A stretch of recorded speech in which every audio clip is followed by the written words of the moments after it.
On the day following Montalvo's interview with Black Meg, Dirk received a message from that gentleman, sent to his lodging by an orderly, which reminded him that he had promised to dine with him this very night. Now he had no recollection of any such engagement. Remembering with shame, however, that there were various incidents of the evening of the supper whereof his memory was most imperfect, he concluded that this must be one of them. So much against his own wishes, Dirk sent back an answer to say that he would appear at the time and place appointed. This was the third thing that had happened to annoy him that day. First he had met Peter van de Werf, who informed him that all Leiden was talking about Lysbeth and the Captain Montalvo, to whom she was said to have taken a great fancy. Next, when he went to call at the house in the Breestraat, he was told that both Lysbeth and his cousin Clara had gone out sleighing, which he did not believe, for as a thaw had set in, the snow was no longer in a condition suitable to that amusement. Moreover, he could almost have sworn that, as he crossed the street, he caught sight of cousin Clara's red face peeping at him from between the curtains of the upstairs sitting room. Indeed, he said as much to Greta, who, contrary to custom, had opened the door to him. "I am sorry if Mynheer sees visions," answered that young woman imperturbably. "I told Mynheer that the ladies had gone out sleighing." "I know you did, Greta, but why should they go out sleighing in a wet thaw?" "I don't know, Mynheer.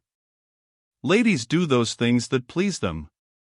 It is not my place to ask their reasons." Dirk looked at Greta, and was convinced that she was lying. He put his hand in his pocket, to find to his disgust that he had forgotten his purse.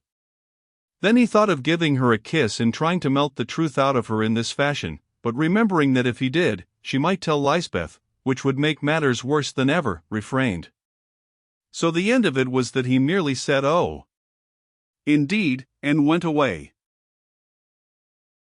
"Great soft head," reflected Greta, as she watched his retreating form. "He knew I was telling lies. Why didn't he push past me, or do anything?" "Ah! Mynheer Dirk, if you are not careful, that Spaniard will take your wind." "Well, he is more amusing, that's certain. I am tired of these duck-footed Leideners, who daren't wink at a donkey lest he should bray, and among such holy folk somebody a little wicked is rather a change." Then Greta, who, it may be remembered, came from Brussels, and had French blood in her veins, went upstairs to make a report to her mistress, telling her all that passed. "I did not ask you to speak falsehoods as to my being out sleighing and the rest. I told you to answer that I was not at home, and mind you say the same to the Captain Montalvo if he calls," said Lysbeth with some acerbity as she dismissed her. In truth, she was very sore and angry, and yet ashamed of herself because it was so. But things had gone so horribly wrong, and as for Dirk, he was the most exasperating person in the world. It was owing to his bad management and lack of readiness that her name was coupled with Montalvo's at every table in Leyden. And now what did she hear in a note from the captain himself, sent to make excuses for not having called upon her after the supper party, but that Dirk was going to dine with him that night? Very well, let him do it. She would know how to pay him back, and if necessary was ready to act up to any situation which he had chosen to create. Thus thought Lysbeth, stamping her foot with vexation, but all the time her heart was sore. All the time she knew well enough that she loved Dirk, and, however strange might be his backwardness in speaking out his mind, that he loved her. And yet she felt as though a river was running between them. In the beginning it had been a streamlet, but now it was growing to a torrent. Worse still, the Spaniard was upon her bank of the river. After he had to some extent conquered his shyness and irritation, Dirk became aware that he was really enjoying his dinner at Montalvo's quarters. There were 3 guests besides himself, 2 Spanish officers and a young Netherlander of his own class and age, Brandt by name. He was the only son of a noted and very wealthy goldsmith at The Hague, who had sent him to study certain mysteries of the metal worker's art under a Leyden jeweler famous for the exquisite beauty of his designs. The dinner and the service were both of them perfect in style, but better than either proved the conversation, which was of a character that Dirk had never heard at the tables of his own class and people. Not that there was anything even broad about it, as might perhaps have been expected. No, it was the talk of highly accomplished and traveled men of the world, who had seen much and been actors in many moving events, men who were not over-trammelled by prejudices, religious or other, and who were above all things desirous of making themselves agreeable and instructive to the stranger within their gates. The Heer Brandt also, who had but just arrived in Leyden, showed himself an able and polished man, one that had been educated more thoroughly than was usual among his class, and who, at the table of his father, the opulent burgomaster of the Hague, from his youth had associated with all classes and conditions of men. Indeed, it was there that he made the acquaintance of Montalvo, who, recognizing him in the street, had asked him to dinner. After the dishes were cleared, one of the Spanish officers rose and begged to be excused, pleading some military duty. When he had saluted his commandant and gone, Montalvo suggested that they should play a game of cards. This was an invitation which Dirk would have liked to decline, but when it came to the point he did not, for fear of seeming peculiar in the eyes of these brilliant men of the world. So they began to play, and as the game was simple, very soon he picked up the points of it, and what is more, found them amusing. At first the stakes were not high, but they doubled themselves in some automatic fashion, till Dirk was astonished to find that he was gambling for considerable sums and winning them. Towards the last his luck changed a little, but when the game came to an end he found himself the richer by about 350 florins. "What am I due to with this?" he asked, coloring up, as with sighs, which in one instance were genuine enough. The losers pushed the money across to him. "Do with it," laughed Montalvo. "Did anybody ever hear such an innocent? Why, buy your lady-love, or somebody else's lady-love, a present. No, I'll tell you a better use than this. You give us tomorrow night at your lodging the best dinner that Leyden can produce, and a chance of winning some of this coin back again. Is it agreed?" "If the other gentlemen wish it," said Dirk, modestly, "though my apartment is but a poor place for such company." "Of course we wish it," replied the three as with one voice, and the hour for meeting having been fixed they parted, the Heer Brandt walking with Dirk to the door of his lodging.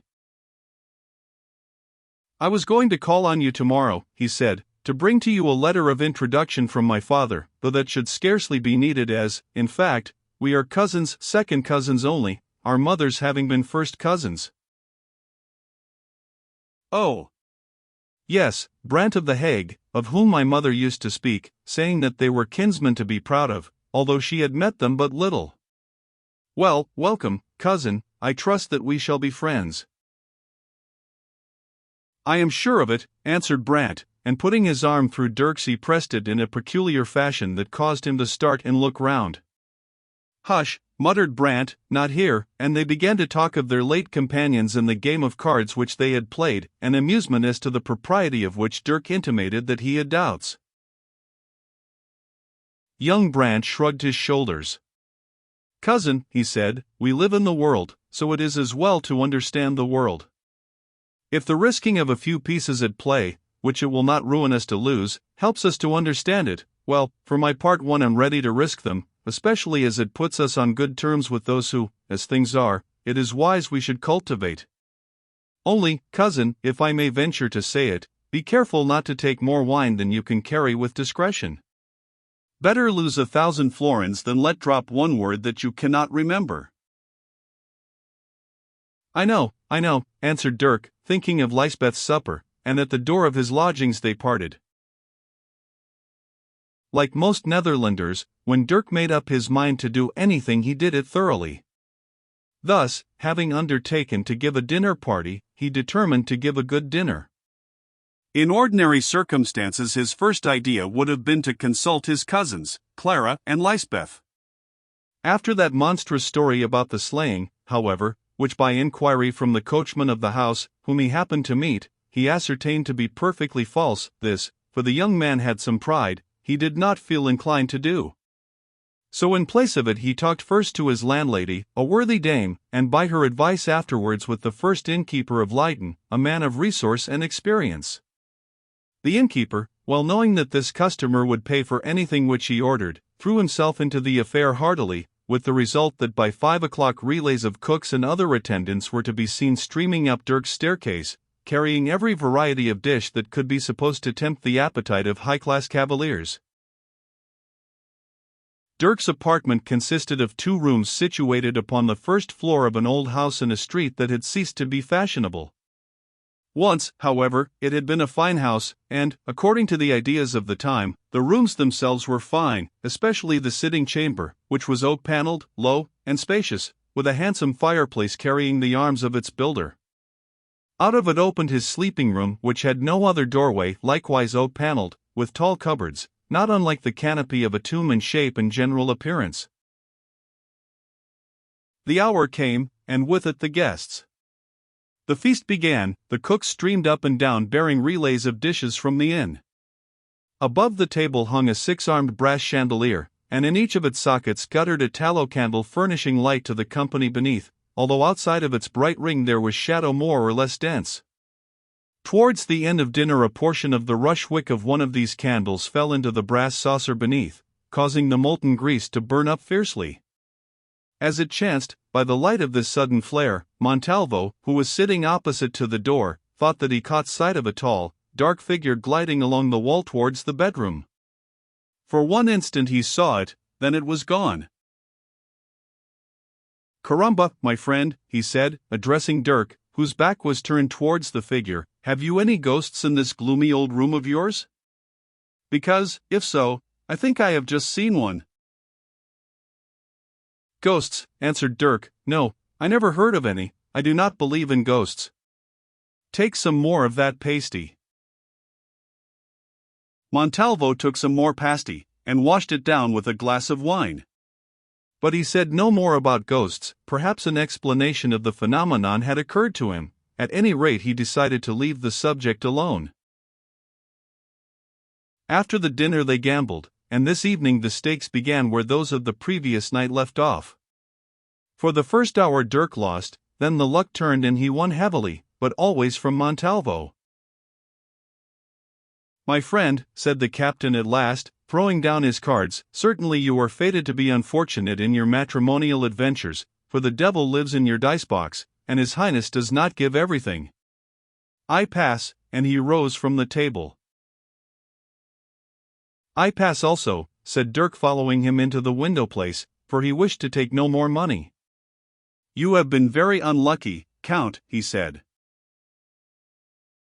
"Very, indeed, my young friend," answered Montalvo, yawning. "In fact, for the next 6 months I must live on, well, nothing, except the recollection of your excellent dinner." "I am sorry," muttered Dirk, confusedly, "I did not wish to take your money, it was the turn of those accursed dice. See here, let us say no more about it." "Sir," said Montalvo, with a sudden sternness, "an officer and a gentleman cannot treat a debt of honor thus, but," he added with a little laugh, "if another gentleman chances to be good enough to charge a debt of honor for a debt of honor, the affair is different. If, for instance, it would suit you to lend me 400 florins, which, added to the 600 which I have lost tonight, would make 1,000 in all, well, it will be a convenience to me, though should it be any inconvenience to you, pray do not think of such a thing." "Certainly," answered Dirk, "I have won nearly as much as that, and here at my own table." "Take them, I beg of you, Captain," and emptying a roll of gold into his hand, he counted it with the skill of a merchant, and held it towards him. Montalvo hesitated. Then he took the money, pouring it carelessly into his pocket. "You have not checked the sum," said Dirk. "My friend, it is needless," answered his guest, "your word is rather better than any bond," and again he yawned, remarking that it was getting late. Dirk waited a few moments, thinking in his coarse, businesslike way that the noble Spaniard might wish to say something about a written acknowledgment. As, however, this did not seem to occur to him, and the matter was not one of ordinary affairs, he led the way back to the table, where the other two were now showing their skill in card tricks. A few minutes later the two Spaniards took their departure, leaving Dirk and his cousin Brant alone. "A very successful evening," said Brant, "and, cousin, you won a great deal." "Yes," answered Dirk, "but all the same I am a poorer man than I was yesterday." Brant laughed. "Did he borrow of you?" he asked. "Well, I thought he would, and what's more, don't you count on that money."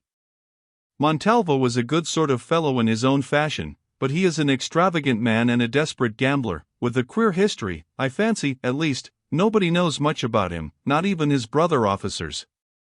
If you ask them, they shrug their shoulders and say that Spain is a big kettle full of all sorts of fish. One thing I do know, however, that he is over head and ears in debt. Indeed, there is trouble about it down at the Hague. So, cousin, don't you play with him more than you can help, and don't reckon on that 1,000 florins to pay your bills with. It is a mystery to me how the man gets on, but I am told that a foolish old vrouw in Amsterdam lent him a lot till she discovered. But there, I don't talk scandal. And now," he added, changing his voice, "is this place private?"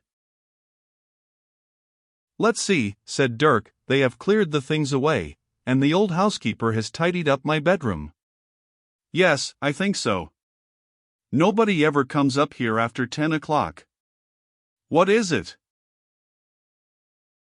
Brant touched his arm, and, understanding the truth, Dirk led the way into the window place. There, standing with his back to the room, and his hands crossed in a peculiar fashion, he uttered the word, "Jesus," and paused. Brant also crossed his hands and answered, or, rather, continued, wept. It was the password of those of the new religion. "You are one of us, cousin," said Dirk.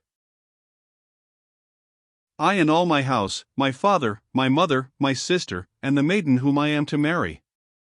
They told me at the Hague that I must seek of you or the young Heer Peter van de Werf knowledge of those things which we of the faith need to know, who are to be trusted, and who are not to be trusted, where prayer is held, and where we may partake of the pure sacrament of God the Son." Dirk took his cousin's hand and pressed it. The pressure was returned, and thenceforward brother could not have trusted brother more completely, for now between them was the bond of a common and burning faith. Such bonds, the reader may say, tie 90 out of every 100 people to each other in the present year of grace, but it is not to be observed that a like mutual confidence results. No, because the circumstances have changed. Thanks very largely to Dirk van Goorl and his fellows of that day, especially to one William of Orange, it is no longer necessary for devout and God-fearing people to creep into holes and corners, like felons hiding from the law, that they may worship the Almighty after some fashion as pure as it is simple, knowing the while that if they are found so doing, their lot and the lot of their wives and children will be the torment and the stake. Now the thumbscrew and the rack as instruments for the discomfiture of heretics are relegated to the dusty cases of museums. But some short generations since all this was different, for then a man who dared to disagree with certain doctrines was treated with far less mercy than is shown to a dog on the vivisector's table. Little wonder, therefore, that those who lay under such a ban, those who were continually walking in the cold shadow of this dreadful doom, clung to each other, loved each other, and comforted each other to the last, passing often enough hand in hand through the fiery gates to that country in which there is no more pain. To be a member of the new religion in the Netherlands under the awful rule of Charles the Emperor and Philip the King was to be one of a vast family. It was not sir or mistress or madam, it was my father and my mother, or my sister and my brother, yes, and between people who were of very different status and almost strangers in the flesh but brethren in spirit. It will be understood that in these circumstances Dirk and Brant, already liking each other, and being already connected by blood, were not slow in coming to a complete understanding in fellowship. There they sat in the window place telling each other of their families, their hopes and fears, and even of their lady loves. In this, as in every other respect, Hendrik Brandt's story was one of simple prosperity. He was betrothed to a lady of the Hague, the only daughter of a wealthy wine merchant, who, according to his account, seemed to be as beautiful as she was good and rich, and they were to be married in the spring. But when Dirk told him of his affair, he shook his wise young head. "You say that both she and her aunt are Catholics?" he asked. Yes, cousin, this is the trouble. I think that she is fond of me, or, at any rate, she was until a few days since, he added ruefully, but how can I, being a heretic, ask her to plight her troth to me unless I tell her? And that, you know, is against the rule. Indeed, I scarcely dare to do so. Had you not best consult with some godly elder who by prayer and words may move your lady's heart till the light shines on her? Asked Brant. Cousin, it has been done, but always there is the other in the way, that red-nosed Aunt Clara, who is a mad idolater. Also there is the serving woman, Greta, whom I take for little better than a spy. Therefore, between the two of them I see little chance that Lysbeth will ever hear the truth this side of marriage. And yet how dare I marry her? Is it right that I should marry her and therefore, perhaps, bring her to some dreadful fate such as may wait for you or me? Moreover, now since this man Montalvo has crossed my path, all things seem to have gone wrong between me and Lysbeth. Indeed, but yesterday her door was shut on me. Women have their fancies, answered Brant, slowly. Perhaps he has taken hers. She would not be the first who walked that plank. Or, perhaps, she is vexed with you for not speaking out ere this, for, man, not knowing what you are, how can she read your mind? Perhaps, said Dirk, but I know not what to do, and in his perplexity he struck his forehead with his hand. Then, brother, in that case what hinders that we should ask him who can tell you, said Brant, calmly. Dirk understood what he meant at once. It is a wise thought, and a good one, cousin. I have the Holy Book. First let us pray, and then we can seek wisdom there. You are rich, indeed, answered Brant. Sometime you must tell me how and where you came by it. Here in Leiden, if one can afford to pay for them, such goods are not hard to get, said Dirk. What is hard is to keep them safely, for to be found with a Bible in your pocket is to carry your own death warrant. Brant nodded. Is it safe to show it here? He asked.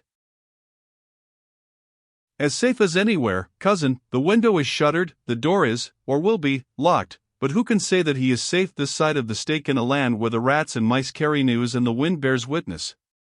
Come, I will show you where I keep it, and going to the mantelpiece he took down a candlestick, a quaint brass, ornamented on its massive oblong base with 2 copper snails, and lit the candle. Do you like the piece? He asked. It is my own design, which I cast and file out in my spare hours, and he gazed at the holder with the affection of an artist. Then without waiting for an answer, he led the way to the door of his sitting room and paused. What is it? Asked Brant. I thought I heard a sound, that is all, but doubtless the old vrouw moves upon the stairs. Turn the key, cousin, so, now come on. They entered the sleeping chamber, and having glanced round and made sure that it was empty, and the window shut, Dirk went to the head of the bed, which was formed of oak panels, the center one carved with a magnificent coat of arms, fellow to that in the fireplace of the sitting room. At this panel Dirk began to work, till presently it slid aside, revealing a hollow, out of which he took a book bound in boards covered with leather. Then, having closed the panel, the 2 young men returned to the sitting room, and placed the volume upon the oak table beneath the chandelier. First let us pray, said Brant. It seems curious, does it not, that 2 young men is a finale to a dinner party, and a gambling match at which the stakes had not been low, young men who like others had their weaknesses, for one of them, at any rate, could drink too much wine at times, and both being human doubtless had further sins to bear, should suggest kneeling side by side to offer prayers to their Maker before they studied the Scriptures? But then in those strange days prayer, now so common, and so neglected, an exercise, was an actual luxury.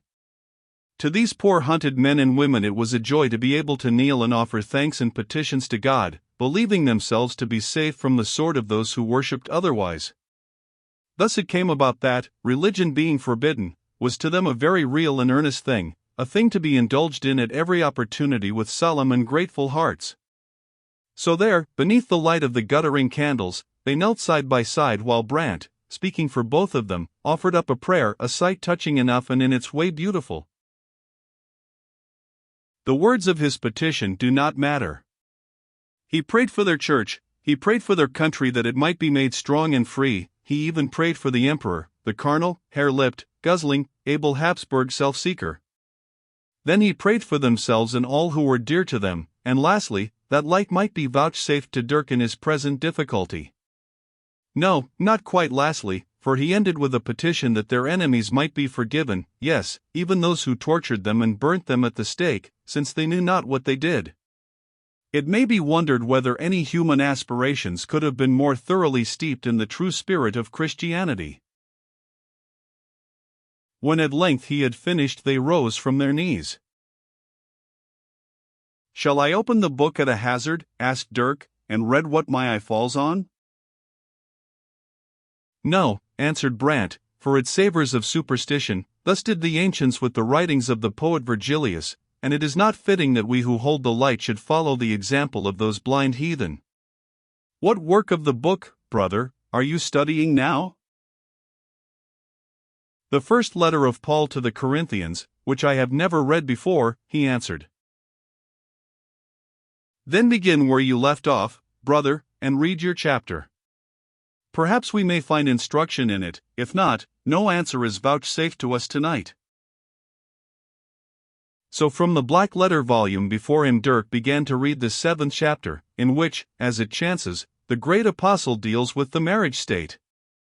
On he read, in a quiet even voice, till he came to the 12th and 4 following verses, of which the last 3 run, "For the unbelieving husband is sanctified by the wife, and the unbelieving wife is sanctified by the husband, else were your children unclean, but now they are holy. But if the unbelieving depart, let him depart." A brother or a sister is not under bondage in such cases, but God has called us to peace. "For what knowest thou, O wife, whether thou shalt save thy husband? Or how knowest thou, O man, whether thou shalt save thy wife?" Dirk's voice trembled, and he paused.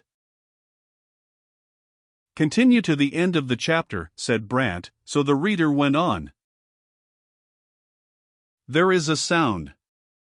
They do not hear it, but the door of the bedchamber behind them opens ever so little.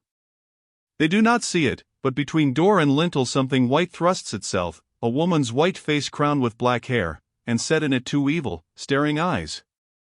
Surely, when first he raised his head in Eden, Satan might have worn such a countenance as this. It cranes itself forward till the long, thin neck seems to stretch, then suddenly a stir or a movement alarms it, and back the face draws like the crest of a startled snake. Back it draws, and the door closes again." The chapter is read, the prayer is prayed, and strange may seem the answer to that prayer, an answer to shake out faith from the hearts of men who are impatient, who do not know that as the light takes long in traveling from a distant star, so the answer from the throne to the supplication of trust may be long in coming. It may not come today or tomorrow. It may not come in this generation or this century. The prayer of today may receive its crown when the children's children of the lips that uttered it have in their turn vanished in the dust. And yet that divine reply may in no wise be delayed, even as our liberty of this hour may be the fruit of those who died when Dirk van Goorl and Hendrik Brant walked upon the earth, even as the vengeance that but now is falling on the Spaniard may be the reward of the deeds of shame that he worked upon them and upon their kin long generations gone. For the throne is still the throne, and the star is still the star, from the one flows justice and from the other light, and to them time and space are not. Dirk finished the chapter and closed the book. "It seems that you have your answer, brother," said Brant quietly. "Yes," replied Dirk, "it is written large enough, the unbelieving wife is sanctified by the husband. How knowest thou, O man, whether thou shalt save thy wife?" Had the apostle foreseen my case he could not have set the matter forth more clearly. He, or the Spirit in him, knew all cases, and wrote for every man that ever shall be born, answered Brant. This is a lesson to us. Had you looked sooner you would have learned sooner, and mayhap much trouble might have been spared. As it is, without doubt you must make haste and speak to her at once, leaving the rest with God. Yes, said Dirk, as soon as may be, but there is one thing more, ought I tell her all the truth? I should not be careful to hide it, friend, and now, good night. No, do not come to the door with me. Who can tell, there may be watchers without, and it is not wise that we should be seen together so late." When his cousin and newfound friend had gone, Dirk sat for a while, till the guttering tallow lights overhead burned to the sockets indeed. Then, taking the candle from the snail-adorned holder, he lit it, and, having extinguished those in the chandeliers, went into his bedroom and undressed himself. The Bible he returned to its hiding place and closed the panel, after which he blew out the light and climbed into the tall bed.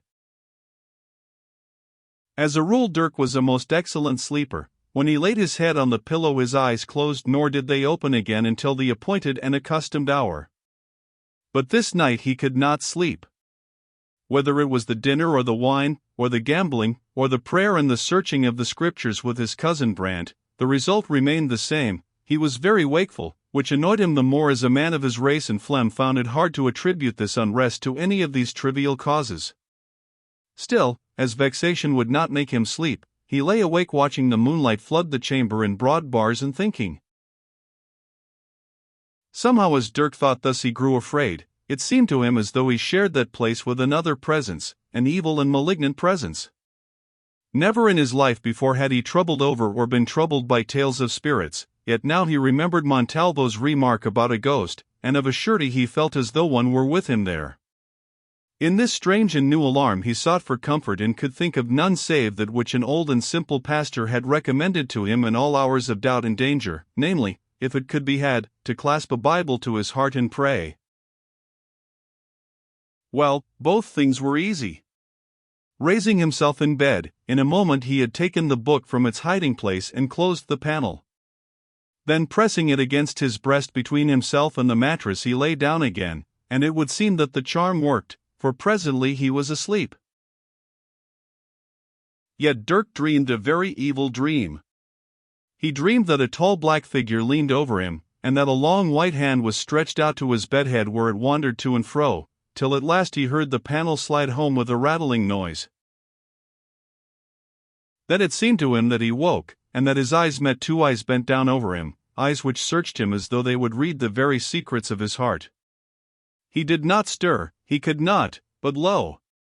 In this dream of his the figure straightened itself and glided away, appearing and disappearing as it crossed the bars of moonlight until it vanished by the door. A while later and Dirk woke up in truth, to find that although the night was cold enough the sweat ran in big drops from his brow and body. But now strangely enough his fear was gone, and, knowing that he had but dreamed a dream, he turned over, touched the Bible on his breast, and fell sleeping like a child, to be awakened only by the light of the rising winter sun pouring on his face. Then Dirk remembered the dream of the bygone night, and his heart grew heavy, for it seemed to him that this vision of a dark woman searching his face with those dreadful eyes was a portent of evil not far away.